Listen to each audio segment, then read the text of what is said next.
Bonjour, guten Morgen, bonjour, bienvenue.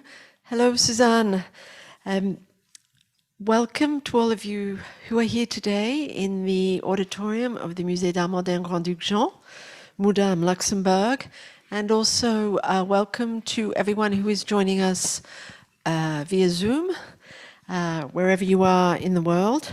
It's great to have you with us here today for this event. My name is Suzanne Cotter. I'm the director of Moudam.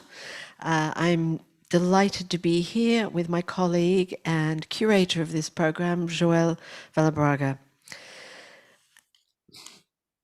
I'd just like to share with you a few opening remarks before we pass on to introductions and then to our lecture today with Suzanne. The museum as a platform for artistic and cultural exchange is central to the mission of the Musée d'Art Moderne Grand-Duc Jean as a collecting institution and in its presentation of the art of our time.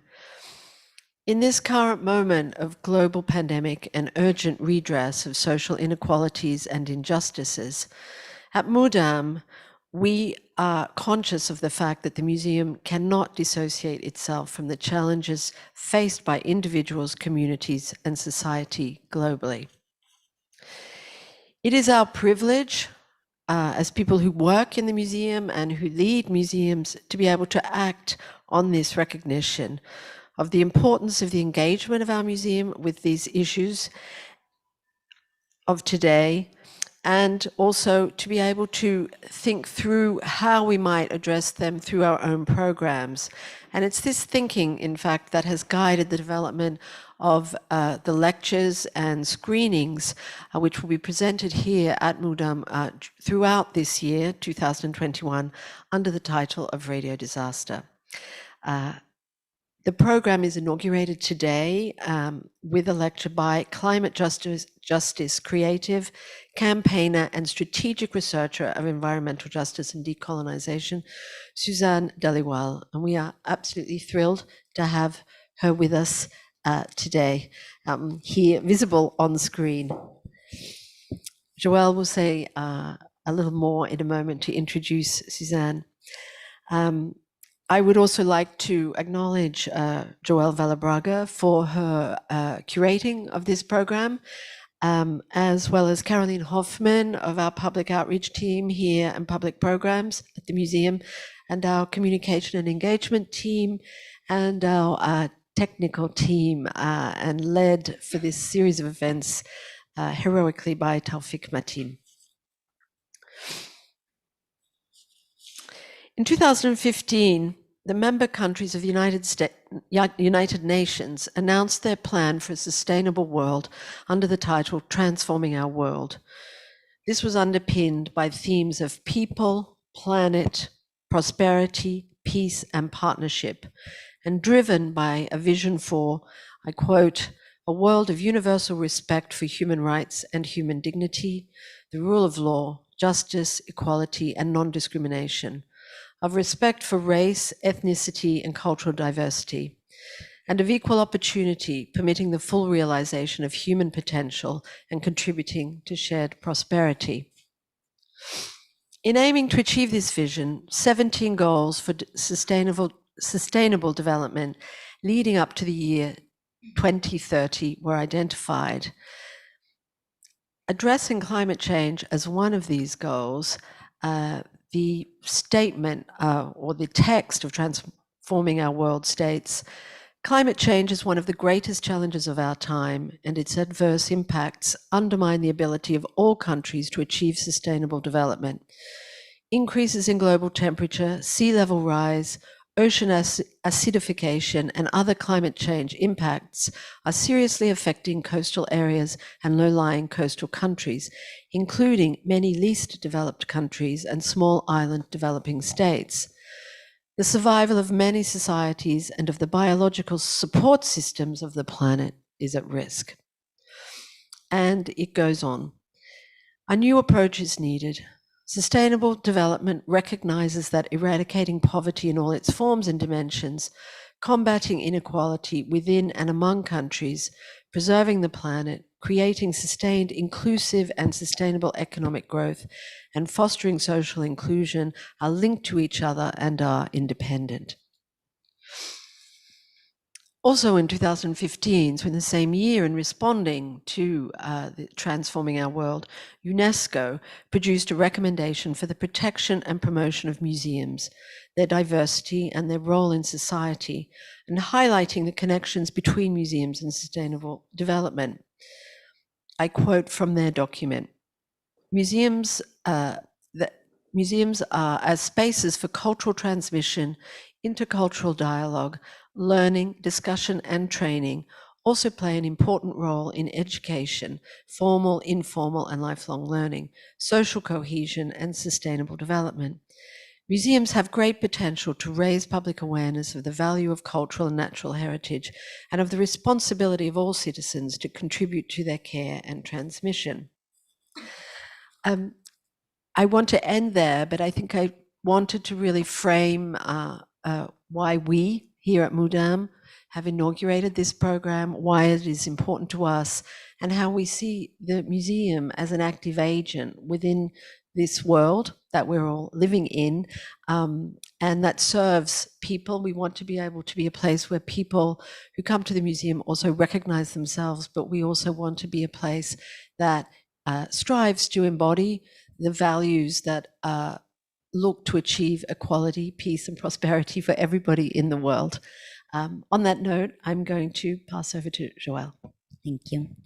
So good afternoon to everyone, those physically present and those attending via live stream. Again, my name is Joelle Vallaberga. I'm curator of performances and public programs here at Mudam. And today with Suzanne Cotter and Suzanne Dhaliwal, we are very excited to be launching this year-long program entitled Radio Disaster, the Climate Series program. I'm very grateful to have this opportunity to have Suzanne here with us. I've been following her work for quite some time. Suzanne is a climate justice creative, a researcher, lecturer in environmental justice, and a trainer in creative strategies for decolonization. She was voted as one of London's most influential people in environment 2018 by the Evening Standard, and in 2009, she co-founded the UK Tar Sands Network, which challenged the BP and the Shell investments in the Canadian tar sands in solidarity with Indigenous communities, encouraging the internationalism of the fossil fuel divestment movement. Suzanne had led many campaigns and artistic interventions to challenge fossil fuels investments in the Arctic and in Nigeria that violated the rights of Indigenous communities and of those seeking justice in the wake of the BP Gulf of Mexico disaster. She has a Master of Arts in Social Sculpture in Oxford, where she developed creative strategies to address the lack of representation and ongoing white supremacy in the climate justice movement. Today, we will listen to her as she shares her knowledge and wisdom in using creative skills in supporting environmental justice and Indigenous rights. Suzanne will explore the relationship between white supremacy, colonialism, and ecological degradation. Working via international and intergenerational solidarity, her work has sought to uplift those challenging the patterns which have led to the devastation of what we know of the Anthropocene. Following the talk, there will be a dedicated moment for questions. So for those attending in the auditorium, please keep them for later. And for those attending via live stream, you can use the chat form and your questions will be asked. With no further delay, I pass the word to Suzanne. Thank you for being here with us today. Thank you. Can you hear me okay? Very good. Great. So yeah, thank you to everybody at the museum and for everyone who supported us to come together at this unprecedented time to have this conversation. Been very much inspired by rereading some of the works of Walter Benjamin, and today is kind of a cross between a scrapbook and also a radio transmission as I'm coming to you today across the internet. So I really wanted to, thank you again for taking this time. As was mentioned in the beginning, in the introduction remarks, the gallery and the museum plays a pivotal role in convening space for us to reflect on not only this moment in history and how we got here, but to reflect on the cultures of activism themselves, so that we can develop the forms that we need as we move forward into this time of ingoing climate catastrophes, global pandemics, and humanitarian disasters. So I just wanted to start off a little bit by bringing you into this image here. It very much reflects where my work has been, working both as a climate activist on the ground, mainly at the intersection of extraction and Indigenous rights. That means that so much of my work has been in response, in relationship to the fossil fuels and sites of extraction that are taking place globally. And I think that's really important for when we're framing the climate crisis, that we think about the devastation and the destruction that is happening on the land already. We often think about the climate crisis as being this future phenomena, this Blade Runner-esque catastrophic thing arriving in the future. However, we know that this crisis has been the result of generations of extraction, of violence to the land and to the territories where fossil fuels are found. So being open and being listening to those communities has been the grounding of my work. So this is actually a work called Echo, and it's a megaphone which I took the internal engineering of it and rewired it so that it actually became a listening device.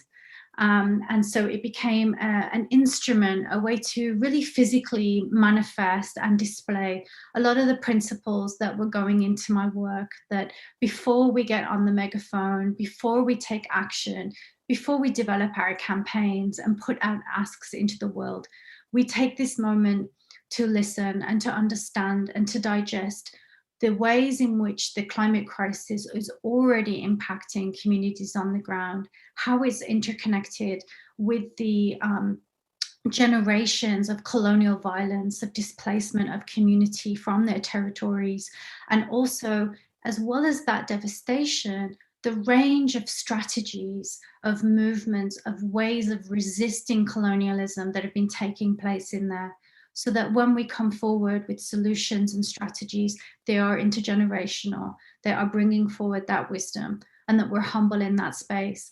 And I often say, that we cannot solve the climate crisis with the mentality that created it. So as well as challenging external racism, external white supremacy and colonialism, that's also very much a personal process of taking that time to actively listen, to be changed as well by what we're hearing. So as I mentioned,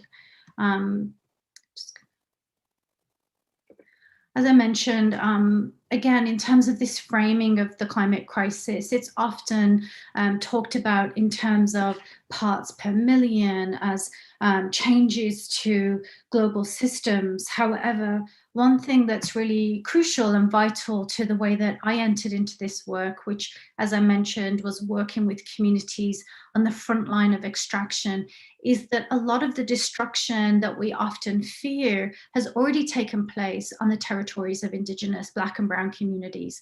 So for me, when I was studying in 2007, the global scale of the climate crisis and starting to understand that we had reached peak oil, and that we were entering into an age of heavy oil. So that includes tar sands, fracking, other forms of extraction. These fuels require 3 to 5 times more water to extract. They're 3 to 5 times more polluting. And as you can see from the image here, this is the Canadian tar sands.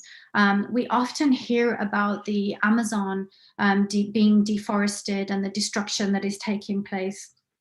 But we don't often hear as much about the destruction that is happening up in the boreal forest. The boreal and the Amazon are often thought of as the two lungs of the planet.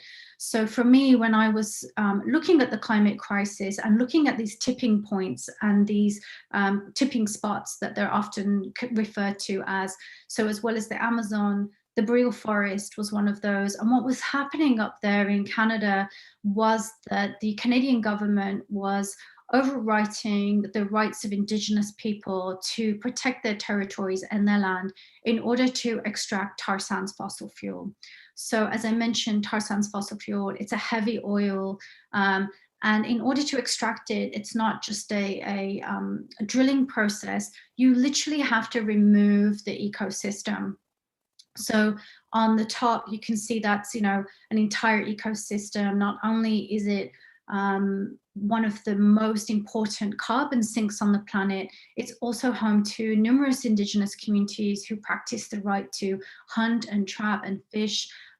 Their whole range of food sovereignty takes place on there. And what the industry calls this is overburden. So in order to access the oil, they remove what they call overburden, what we would call life, in order to extract the tar sands. So the scale of the tar sands destruction, if it goes ahead, is the size of England and Wales. Most of the global corporations, oil corporations, energy corporations have been operating in the tar sands. There's huge amounts of investment that have been happening here. And as I said, this isn't some future scenario. This extraction has been happening for about 55 years already. And you can see here that this is what it looks like once it's been, the land has been devastated. So, I've been here and I've walked through this territory, and when you're walking, a cannon goes off every 3 to 5 seconds. That's how they keep the animals from landing there. Huge amounts of animals and birds have died. You can fly over this for quite some time and still not reach the end of it. It's an entire reconfiguration of this ecosystem, what has been coined as ecocide by the late lawyer Polly Higgins. And that's a really important term for us to also bring into this conversation around climate change when we're thinking about the fact that this devastation is already taking place. So ecocide refers to the devastation of a territory or ecosystem where it can no longer be rehabilitated, and also the traditional practices, the traditional ways of living on there cannot be exercised. So that law, ecocide, is currently trying to be brought under the Rome Statute of Peace. And the tar sands operators were tried for ecocide within a London Supreme Court mock trial. So again, this idea of this future scenario, this future apocalypse is already there, given, depending on which communities that you speak to. So I just wanted to bring that term into the room to also think about that, as well as the strategies for keeping the fossil fuels in the ground, for protecting these ecosystems, it's the way that we see the landscape that also needs to be transformed. And that is part of the philosophical and cultural work that we must do to avert the climate crisis. So as I mentioned, this was back in about 2007 when I started to make the correlation between extraction, heavy fossil fuels, reaching peak oil, and the importance and centrality of Indigenous rights within that struggle. If we look globally, 80% of the biodiversity that needs to be protected is actually either under the rule of Indigenous people. That could be ceded territory, unceded territory, and lands where the community still have the rights to that territory. However, governments such as the Canadian government, which are seen often as liberal friendly governments, continually are overriding those communities' rights. And what comes with that is also an epidemic of sexual violence and missing murdered Indigenous women. So with that extraction comes with it temporary foreign workers, man camps, and a lot of the time I've been through some of those communities There's high rates of substance abuse with the workers, as they themselves are traumatized by the destruction that is happening there. So it's not even like these economies that are coming from fossil fuels are leading to great jobs or, you know, careers that are what we envision for our future. So it's a totally rethinking as well of the kinds of jobs and the kinds of risks that come with this kind of industry as well as the carbon emissions, as I mentioned, you know, the high polluting carbon emissions of tar sands oil. The plans for tar sands oil is to ship it from Canada through the pipelines along the West Coast to Russia and to China. So that's completely, you know, upside down energy calculus when we're thinking about shifting to renewables, to shifting to localizer energy systems. And this image here is from a walk that we took through the Canadian tar sands. And that's a really, what I wanted to bring up here is around the fact that, you know, there's been a real sort of resurgence or surgence even of climate activism recently, but it's really important for us to understand that we're walking into legacies of environmental resistance, of communities that have been calling attention to this destruction for generations. And that often what we think is needed, what are the strategies, aren't always, you know, getting from A to Z. Sometimes there are calls for working with ceremony, with witnessing, with bearing witness to what is happening there. So in this instance, as well as running campaigns, we were called to witness the devastation. And personally for me, even though I was working on financial campaigns, political campaigns, when you witness that scale of destruction with the communities, you are forever changed. Your whole internal psyche, your own ability to think about who are we if that is the kind of economy and landscape that we are creating. And I think that's really something important for us to think about as well, being changed ourselves by what is happening, and not just on a cognitive level, but on an emotional and spiritual and physiological level as well. So back in 2009, I attempted to put the tar sands issue onto the agenda of a lot of major nonprofit organizations. So that's, you know, Greenpeace, a lot of the organizations that were doing some of that work. And what was very difficult was to make the connection between Indigenous rights, fossil fuels, keeping them in the ground, protecting biodiversity and Indigenous rights. And if any of you know or work in the sector, the environmental sector is actually the second least diverse industry. So as a young woman of color, for me, I immediately had to move into a space of entrepreneurship, of innovation, of creativity, because I couldn't get the organization that I was working at that time to take this seriously.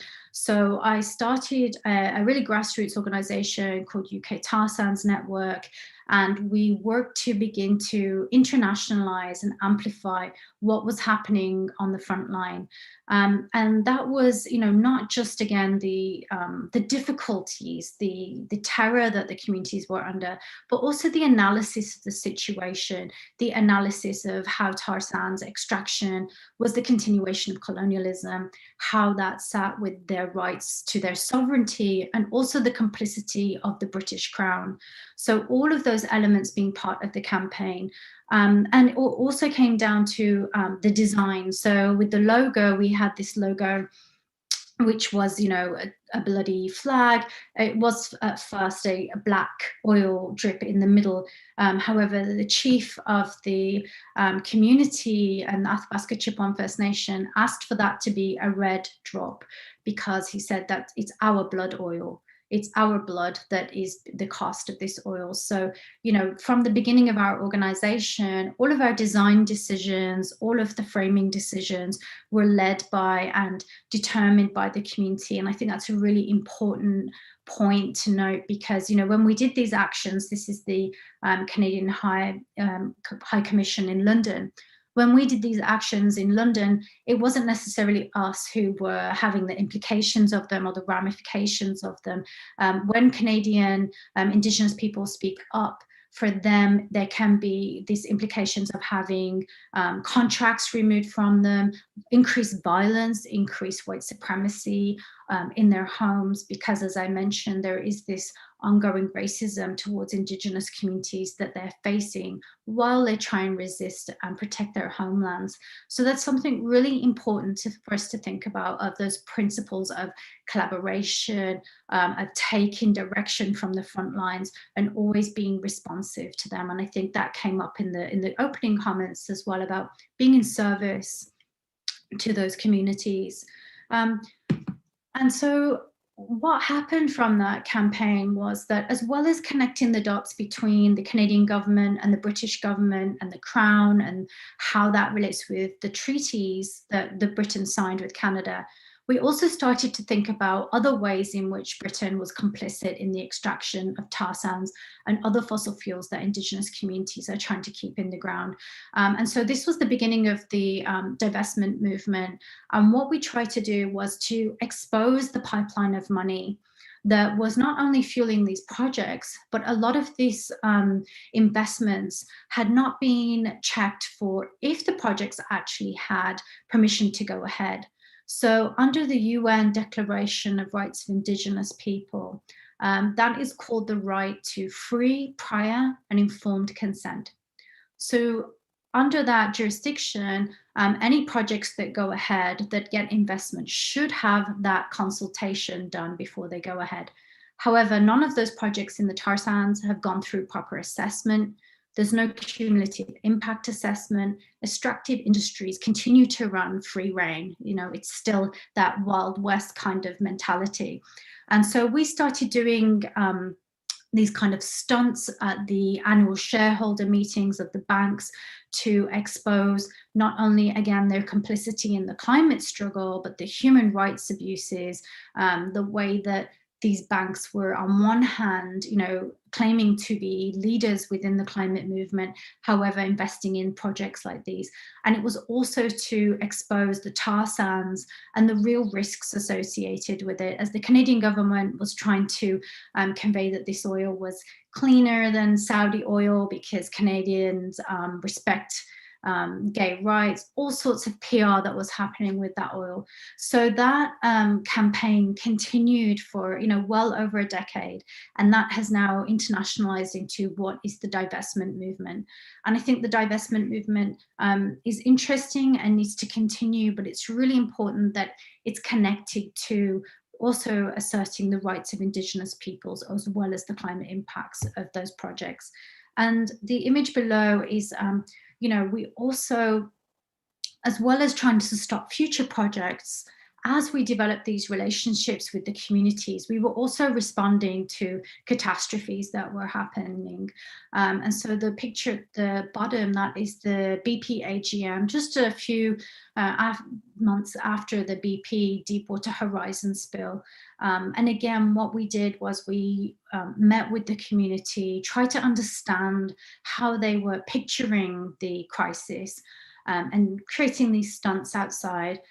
But what was important was that we were also going into the meetings to convey the asks and the wants of the community. So in this case, they were asking for compensation for fisher people, as well as trying to look at the health impacts of Corexit, which was being used to clean up the spill.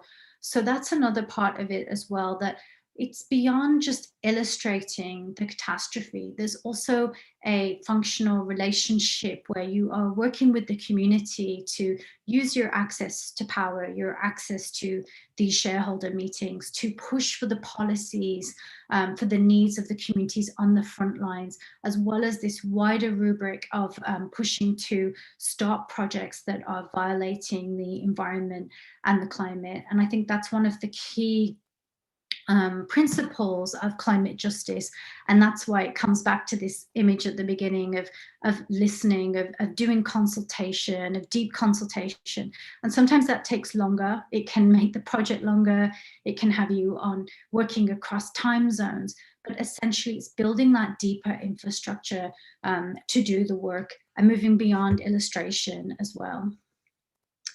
And so as well as exposing the pipeline between money and these projects, we also took a look at cultural institutions. So within the UK, a lot of the major galleries and museums are sponsored by BP and Shell.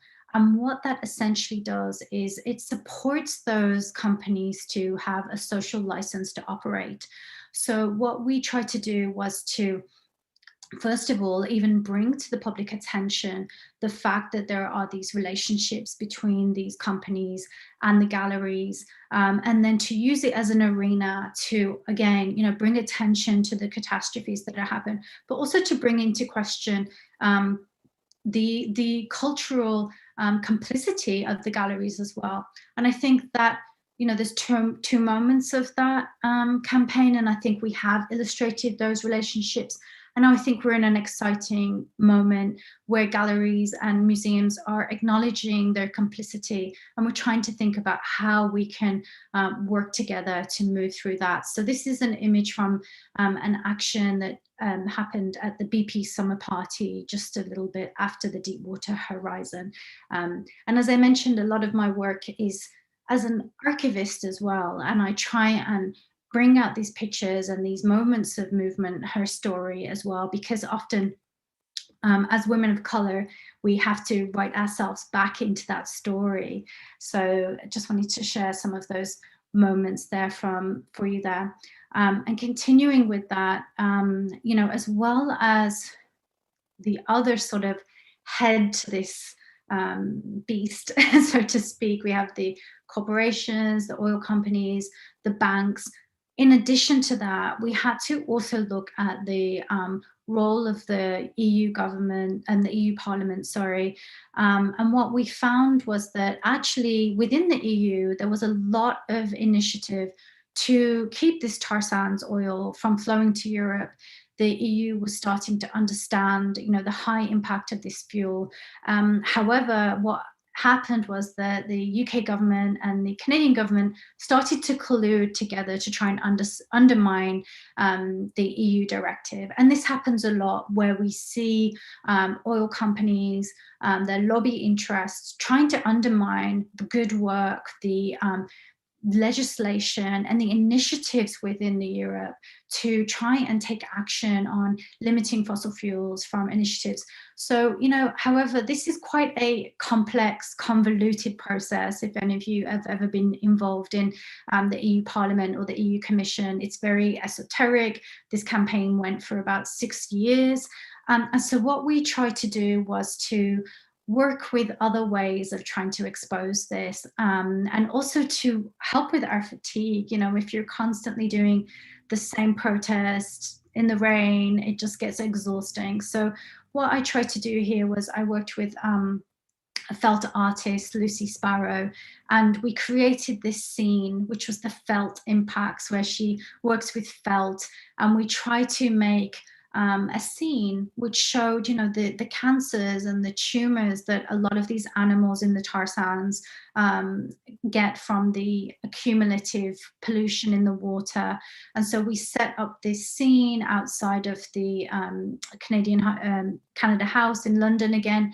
And there was a few reasons for that. One was to expose the lobbying initiative. It was also a way for us to bring other people along who couldn't necessarily do direct action, so they could be involved in the sewing, in the making of these pieces. And that's one of the ways that we try to think about, how do we access and create entry points for other people to be involved in this work who might not be able to take direct action, either because of their legal status, their physicality, within England as well, the racism that we experience from the police. So we're constantly thinking about, creating those new ways of people being involved and also reaching new audiences. So, for this, it was reaching a pop art audience as well. So through that collaboration, creating new forms, creating new ways of bringing people to understand processes that can be a little bit esoteric and boring as well. So that's just a way that we've been able to keep these issues in the press and sustain that. And building on that, you know, that also means trying to use humor and trying to use fashion and trying to use other ways of also reaching those in power. So this was a hat collection that we actually commissioned for Kate Middleton when she was going to Alberta, Canada at the time of wildfires there. However, she didn't visit the tar sands. So we commissioned these hats. There was a series of 10. They also went in Grazia with banner ads there. So the idea was to, you know, again, bring the reality of what is happening to the tar sands to people, reach a new audience, and come to where people are as well. They're already in the fashion magazines, in women's magazines. So how can we have that conversation there? And how can we also work a little bit with the strange, you know, not necessarily always spelling it completely out, bringing people into the conversation, finding other ways to make that engaging and interesting. And again, all the time, also always doing that, not only for the audience, but also for ourselves, to avoid that burnout, to avoid doing the same thing again, to find new ways to enter into the same topic and situation.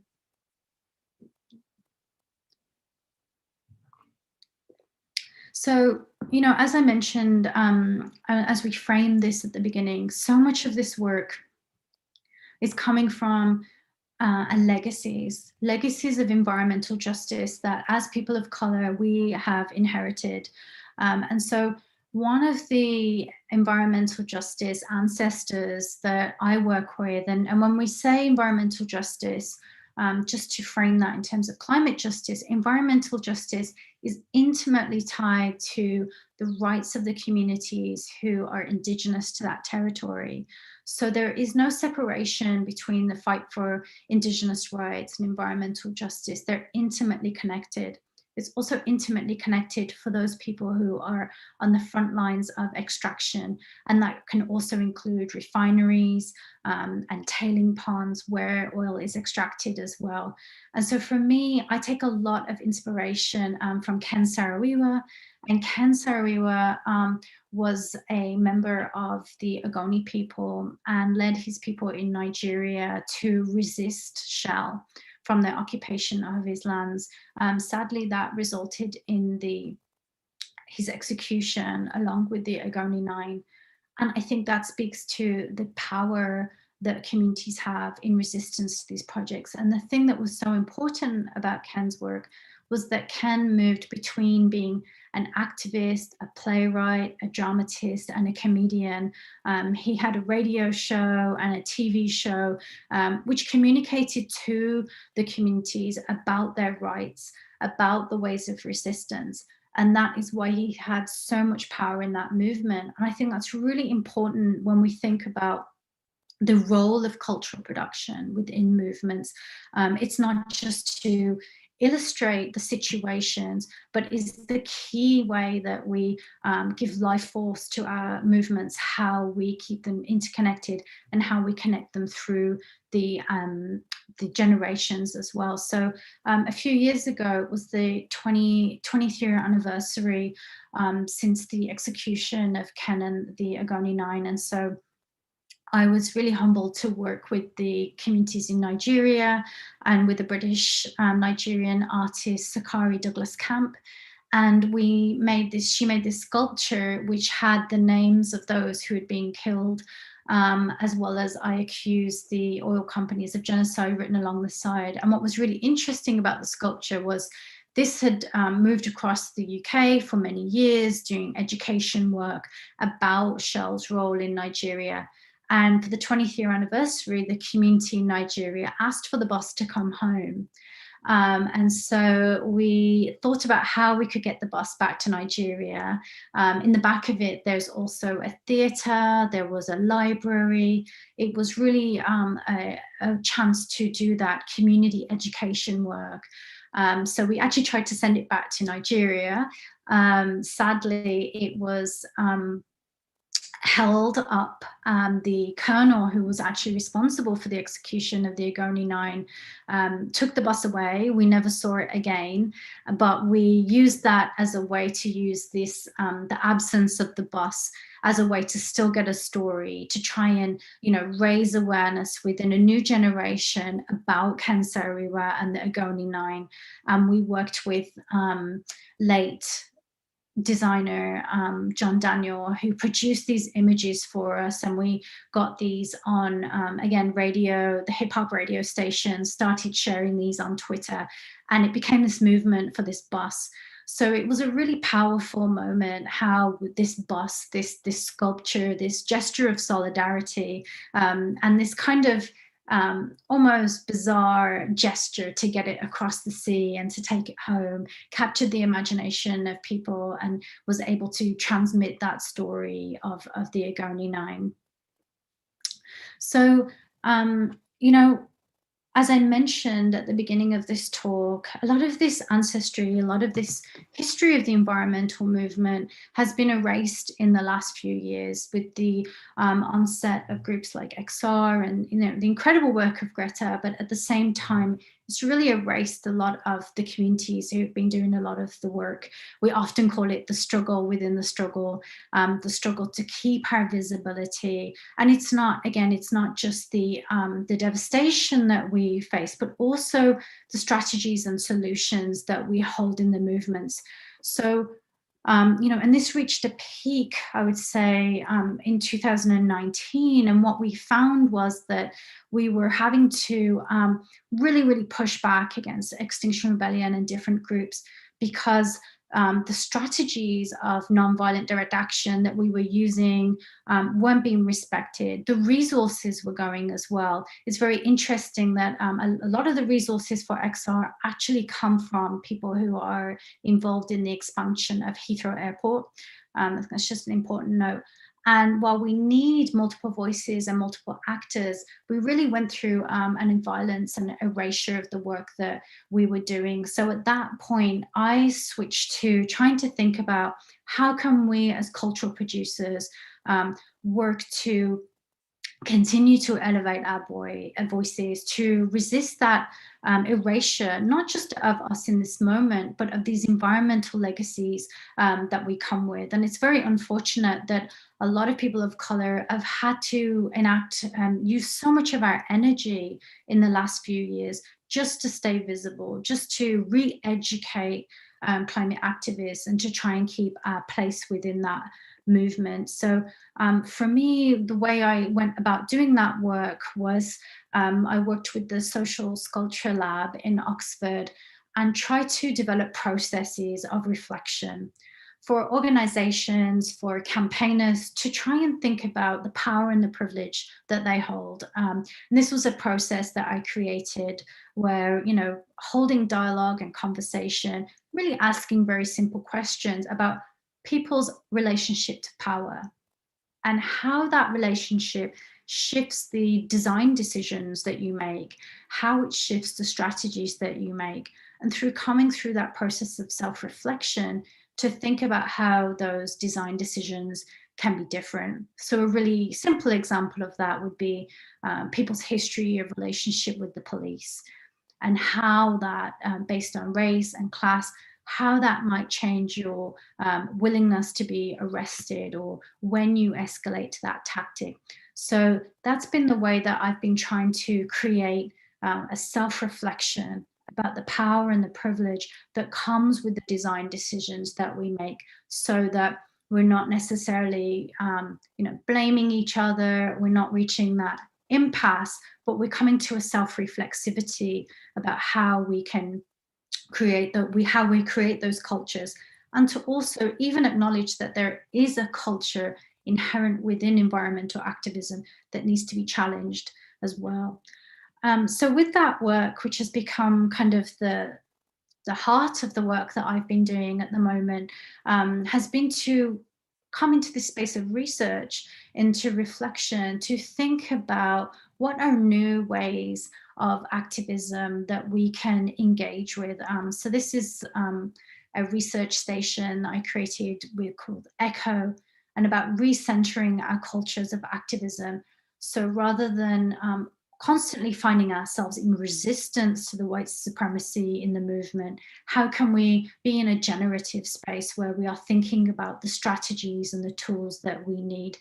So, leading people on walks with the megaphone, with the listening devices, bringing people into intercultural, interdisciplinary spaces as well. So, we set up a podcast with Echo, which looked at, new ways of working with international movements around the climate movement, and also bringing people into conversation so that people can understand that some of the issues around race and white supremacy that they experience in climate activism aren't theirs alone. And also, more importantly, or just as importantly, is spaces for allies to listen, to understand what is being asked of them to reshift that culture. So constantly finding those soft spots, those generative spots where we can understand how our design decisions within activism are impacting each other so that we can make new decisions as well.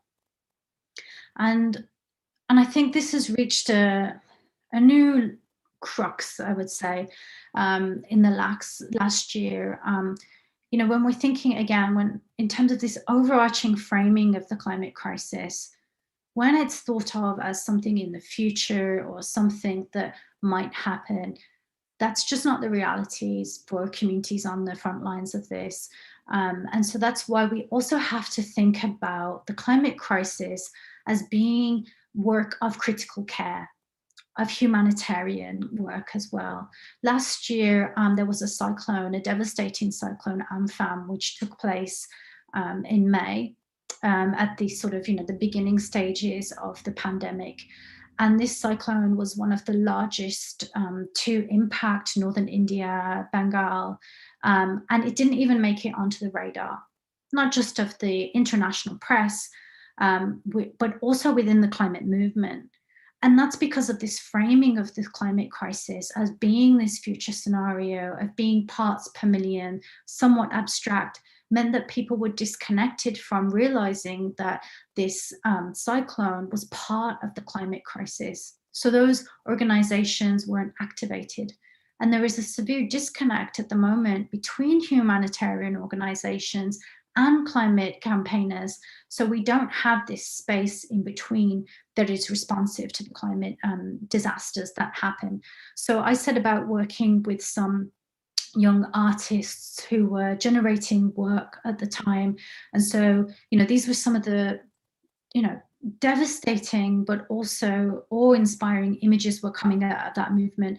And we used those to, get fundraisers, get awareness. But it was a very devastating moment for me personally as well, to think about how do we scale up this responsiveness, and how can the art community connect this broken telephone that we have between the front lines, and how can we bring our skills and resources to this moment and reframe the climate crisis as also a humanitarian crisis.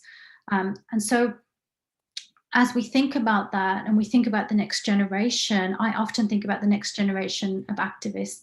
And I've had to, sadly, give up so much of my energy, mental health, to resisting the white supremacy within the movement itself.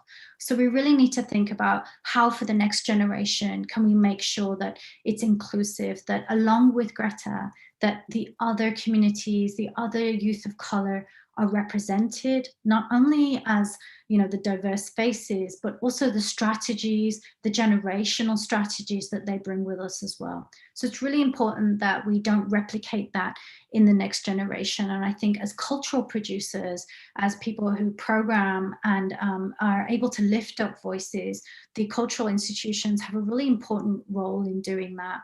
And this is another work, as I mentioned, having to just stay visible has become a whole job into itself. We don't even get as much time to work on the climate strategies themselves. So this is another way that I worked with a group in London, and they were doing these billboards. Davina was working on this. It was called Arrivals and Departures. So they had these beautiful billboards, and people could submit the names of people who have arrived on the earth, the date, and when they've left. So I did a takeover of that, to share some of the names of some of the environmental justice people that have taught me. And I tried to make sure that it was intergenerational as well. You know, a lot of the times people who are visible in the climate movement are those who have the bigger Instagram followings. And, you know, some of my teachers, like Tom Goldtooth on here, doesn't even have Instagram, but he's been leading this movement as well. So also thinking that how do we both embrace the digital age, but how do we make sure that it's intergenerational and that we're not losing that knowledge and wisdom as well. So I think I'm just coming close to the end here, but I just wanted to sort of take us into this next moment that we're in. And I'm really inspired by this image here, which is actually a crypto coin, which was created by artist MIA. And she created this cryptocurrency, crypto coin, as a way to generate funds for a humanitarian disaster that was taking place in St. Vincent because of a volcano eruption. And I think it's a really interesting place for us to leave off in terms of thinking about, we're in this moment where we have really reached a mass awareness of the climate crisis. I think, you know, the need for illustration, we've kind of moved past that. You know, those people who are going to believe it are with us. If they're not going to believe it at this stage, I don't think they will. And I think it's really important now that we shift into a new moment, that those of us who understand the climate crisis, who understand the gravity of it, that we start to move into spaces of thinking about the strategies, the cultures, the collaborations, the resource allocation that we need moving into the future. And also, what does this work look like? You know, as well as challenging governments as we move forward into the COP, coming up with international agreements, all of those things, and geoengineering, unproven technologies like carbon capture and storage, all of those things need to be questioned. And for me, that's where the arts and the critical reflection on the cultures of activism has been crucial. We need safe spaces to be able to reflect on the strategies that are moving forward. And again, I can't emphasize enough the lack of diversity, the lack of leadership of communities of color within the climate movement. And that is why I've been more effective and been able to do my work within the art space. And it's really, really crucial. So for instance, with you know, whoever holds the money holds the strategies. And so when we're in this moment now where we need to decolonize the climate movement, and that means, as I said, not just listening to those on the front lines of the crisis, but also having spaces where the strategies that we hold, both generationally and because of the empathetic relationship that we have to the front line and the relationships that we hold to the nature, that we can both develop the kinds of communications that we need to break that broken telephone in moments of crisis, in moments of education, but also that we can start envisioning some of these new technologies and new ways of responding to the climate crisis. So thank you.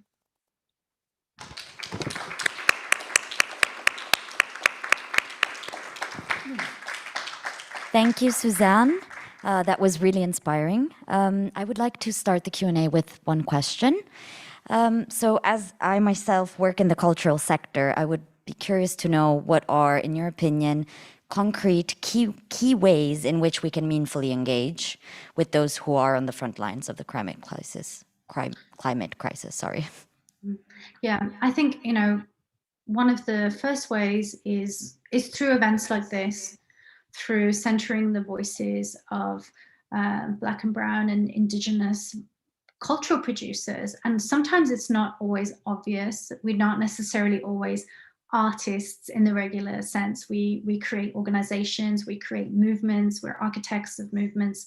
So giving space to tell our movement stories is really important. As I mentioned, that movement archiving, and so that we can understand the histories.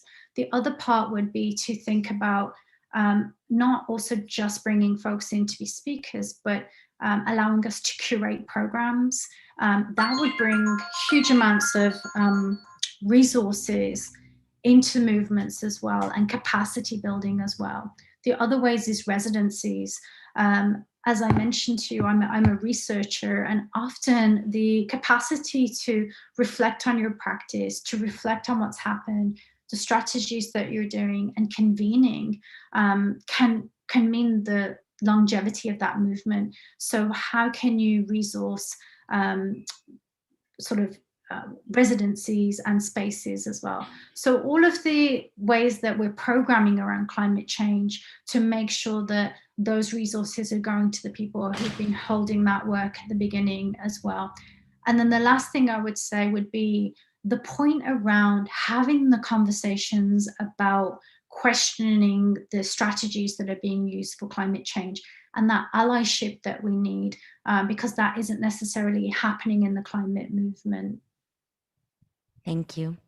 Are there any questions from the audience in the auditorium? No? Okay, so I'm just going to read a couple of questions from the live stream. First question, what do you imagine as the key shifts taking place to the culture of activism as we move through the pandemic? Yeah, I think one of the parts of that has been rethinking direct action and how we can take that. And in some places it's decreased, but in other places increased. And I think a really important part of that is to think about the farmers' protests in India. And there, the protests haven't stopped through the coronavirus. So thinking about how do we support people with the increased need for masks, for vaccinations, for those who are on their front lines, and thinking about the difference between a protest, which is something that's orchestrated, and a movement. So often when communities are responding to oil spills on their territory or increased pollution on their territory, and they don't have a choice if to protest or not, it's really important that we provide the support for that. I think we've also seen an increase in digital communications like this. Absolutely. Yeah. So there's, you know, this amazing potential for us to be in conversation with each other, to reflect on what we're doing, and also to learn from some of the mutual aid models that have emerged. How can we bring those mutual aid models, those relationship buildings, into the future of the climate work as well? Thank you. Another question from the live stream. Sorry, 1 second. Yes, okay, so what are your short-term future plans? What is your next battle? Okay, well, I'm teaching a module on ecology futures. So I think it's really important to continue to have this safe space where, as cultural producers, we can unpack the power and privilege that we hold in our design decisions and be able to change them. So that's part of tutoring and that ongoing practice. I'm also supporting the development of a podcast, which is going to be a international podcast that looks at, you know, Black and Brown scholars who are responding to the crisis. So I find that really fun. And the other part is I'm working with a playwright in London who's writing a play about the experience of being a Black man in the climate movement and all of the difficulties that come with that, and navigating your diaspora community. So I'm helping to develop the online component of that, because people won't be able to go to the theatre, they'll be watching it online, and then we'll be having discussions and campaign building around that. Exciting. So if there's no more questions, I would like to end the Q&A with the last personal question. So as we already previously discussed in our preparatory Zoom meetings, it was very important for us to launch this program with the point of view of the younger generations, to value the importance of intergenerational knowledge. And for the same reason, I would like to close the lecture asking you what advice you would give concretely to young, super young activists who may be completely daunted by the problems that we are facing and the work it would take to fix the problems we're encountering. Yeah, I think the one thing would be to connect with your environmental justice ancestors, as a way to counter sometimes the violence that we experience of white supremacy in those spaces, trying to think about how within your own culture, within your own legacy, that you have that ancestral knowledge of connecting to that. Also trying to take time to take nourishment from nature as well, if that's possible. I know that's not always possible for me. I know that that's how I keep that energy up, and also finding ways to connect to those elders who are still alive. And I know that's difficult right now, but you know, making time for that conversation, learning about those histories as well, and then also being okay with the grief. I think giving yourself that time for that grief, especially in the pandemic, and working together, and also, leaving your ego at the door a little bit, and not feeling like you have to do it all, that you're in an ecosystem of communities and relationships to do this work. Great. Thank you. So I would just like to remind everyone that the next episode of Radio Disaster will take place on the 9th of June.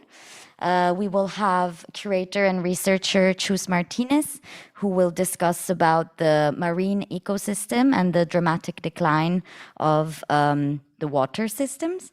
If the lecture will be followed by the screening of the movie Sea Lovers, a film by German artist Ingo Niermann.